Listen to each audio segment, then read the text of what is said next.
présidents des groupes parlementaires se sont mis d'accord. Et enfin, les députés sont arrivés au cours d'une plénière à renouveler le tiers des membres de l'instance des élections.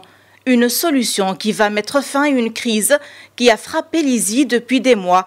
A rappelé que depuis la démission du président de l'ISI de son poste en juillet 2018, les activités de l'instance ont été bloquées. L'ISI est de ce fait devenue une instance de gestion des affaires courantes. C'est très important. Donc, moi personnellement, pour moi, c'était quelque chose de vital pour le processus démocratique en Tunisie. Il était hors de question de reculer les élections comme certains le voulaient. D'ailleurs, il y a eu des personnes qui ont voté blanc aujourd'hui, donc on peut comprendre un petit peu l'orientation qu'ils ont.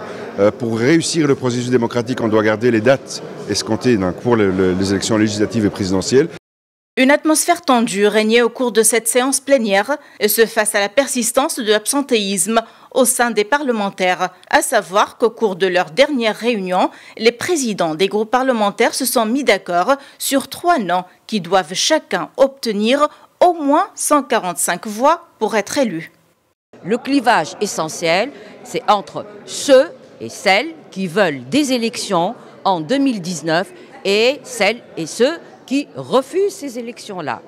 L'absentéisme, non seulement il retarde l'ISI, il retarde aujourd'hui des lois organiques très importantes pour l'avenir du pays. Aujourd'hui, nous avons la loi organique du budget qui est une sorte de constitution du budget. Nous allons vers une démarche nouvelle. Aujourd'hui, l'ISI prend un nouveau souffle avec l'élection de ses nouveaux membres qui lui permettra de surmonter le blocage vécu pendant des mois et qui a posé le risque d'un report du scrutin législatif et présidentiel prévu en automne 2019 et de mettre en péril le processus de la transition démocratique engagé dans le pays.